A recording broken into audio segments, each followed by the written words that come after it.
예레미야 22장 10절부터 19절입니다. 오늘 본문의 배경 예입니다. 예레미야가 예언을 시작한 때는 요시야 왕 때입니다. 요시야 왕은 유다 땅에 우상을 뿌리 뽑고 종교개혁을 실시한 왕입니다. 그러나 요시야는 무깃도에서 이집트 왕 바론 누고와 대적하다 안타깝게 죽음을 맞이합니다. 그 후 그의 첫째 아들 살룸이 왕이 되었는데 그는 아버지와 달리 모든 악한 행위를 저지르다 3개월 만에 이집트 포로로 끌려갑니다. 이어서 둘째 아들 여호야김이 왕이 되었는데 그 역시 하나님의 뜻을 깨닫지 못하고 악행을 저지르다 비참한 최후를 맞이하게 됩니다. 22장 10절부터 12절입니다. 살룸 왕에 대한 예언. 너희는 죽은 왕 때문에 울지 말며 그의 죽음을 슬퍼하지 말아라.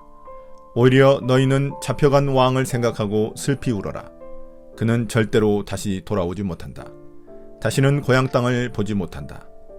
부왕 요시야의 대를 이어서 유다 왕이 되어 다스리다가 이곳에서 포로가 되어 잡혀간 유다 왕 요시야의 아들 살룸을 두고 주님께서 말씀하신다. 그는 영영 이곳으로 돌아오지 못할 것이다. 그는 잡혀간 곳에서 죽을 것이며 이 땅을 다시는 보지 못할 것이다. 주님은 유다 왕 요시야의 아들 살룸을 심판하십니다. 그는 아버지 요시야 왕이 무깃도 전투에서 전사한 다음 그의 뒤를 이어 유다의 왕이 된 여호아하스를 가리킵니다. 그런데 그는 왕이 된 지 3개월 만에 예루살렘을 침략한 이집트 왕 느고의 포로로 끌려가는 비참한 일을 당하게 됩니다. 주님은 이집트로 끌려간 살룸이 다시는 고국인 유다로 돌아오지 못하고 그곳에서 죽게 될 것이라고 말씀하십니다. 그러므로 백성들은 요시야 왕의 죽음으로 눈물 흘리지 말고 포로로 잡혀가서 다시는 돌아오지 못할 비참한 운명을 맞은 여호아하스 왕을 위해 울어야 합니다.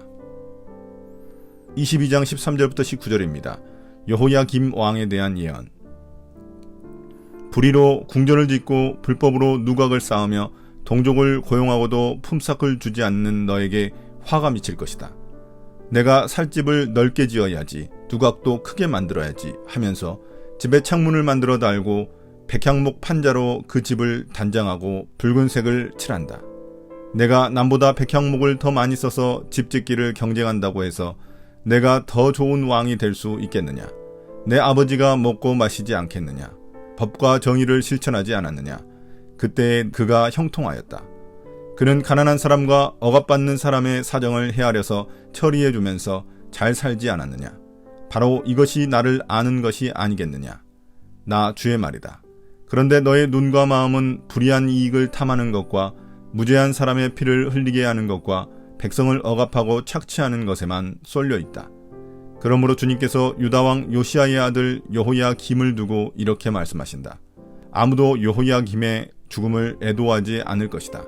남자들도 슬프다 하지 않고 여자들도 애석하다 하지 않을 것이다.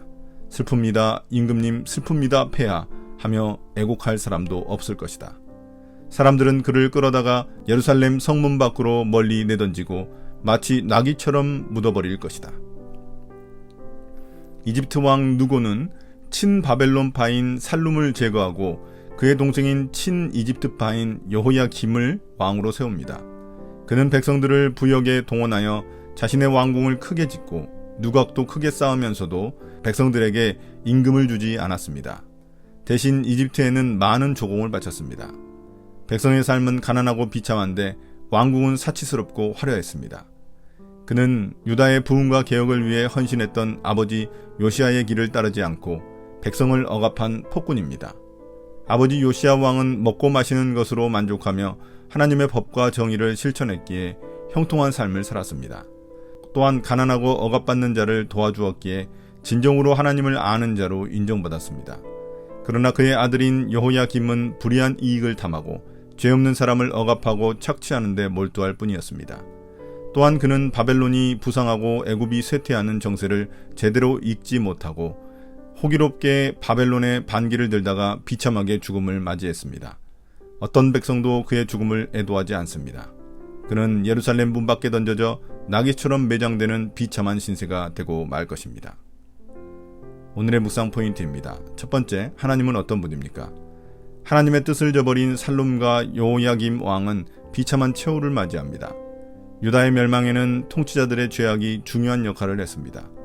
하나님이 주신 권력으로 백성들을 제대로 돌보지 않았기 때문입니다. 지금 우리의 지도자들은 어떻습니까? 얼마나 백성들을 잘 섬기고 있습니까?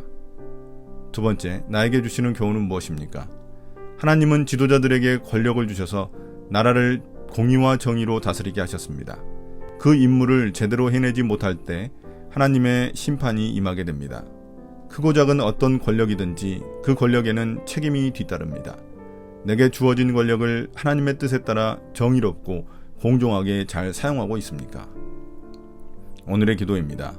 주님, 내게 주어진 권한에 뒤따르는 책임도 다할 수 있도록 인도해 주십시오.